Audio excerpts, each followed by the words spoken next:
AI और cloud computing sector की company E2E networks एक बार फिर निवेशकों के रडार पर आ गई।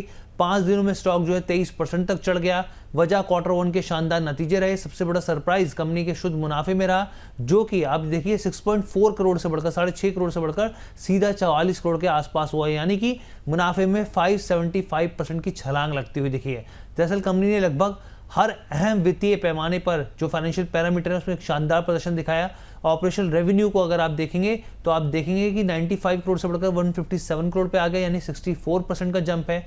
एबिटा की बात करेंगे 118 करोड़ पे आ गया, जबकि पिछले साल 58 करोड़ पे था। और देखिए इसको थोड़ा सा और डीप डाइव करेंगे तो आपको पता चलेगा प्रदर्शन के पीछे ऑपरेटिंग लेवरेज है यहाँ पे, यानी कि आसान भाषा में समझाऊं कि जैसे एक सिनेमा हॉल बनने के बाद सीटें बढ़ाने का खर्च नहीं लगता, लेकिन दर्शक की संख्या लगातार बढ़ती, इससे कमाई होती रहती है। ठीक उसी तरीके से E2E नेटवर्क्स ने पिछले कुछ सालों में एनवीडिया, जीपीयू और एआई इंफ्रास्ट्रक्चर पर बड़ा निवेश किया था। अब जैसे से इन जीपीयू सर्वरों का इस्तेमाल बढ़ रहा है, कंपनी की कमाई तेजी से बढ़ रही है, जबकि खर्च के केवल मामूली जो अगर खर्च को देखें तो वो मामूली सी बढ़ोतरी देखने को मिली। और यही वजह है कि मुनाफा तेजी से बढ़ता हुआ दिख रहा है और कंपनी की ग्रोथ जो है पिछले सिर्फ कुछ नतीजों के हिसाब से नहीं बल्कि आगे के लॉन्ग टर्म के हिसाब से एक मजबूत स्थिति दिखाती है, जो कि एक्सपर्ट्स कहते हैं। यहाँ पे दुनिया भर में आर्टिफिशियल इंटेलिजेंस का इस्तेमाल तेजी से बढ़ रहा है। बैंकिंग, हेल्थ केयर, मैन्युफैक्चरिंग और कस्टमर सर्विस जैसी कई सेक्टर में एआई की जो दबदबा है वो बढ़ता हुआ दिख रहा है, और जैसे जैसे मांग बढ़ेगी कंपनी को फायदा होता हुआ देखने को मिल सकता है।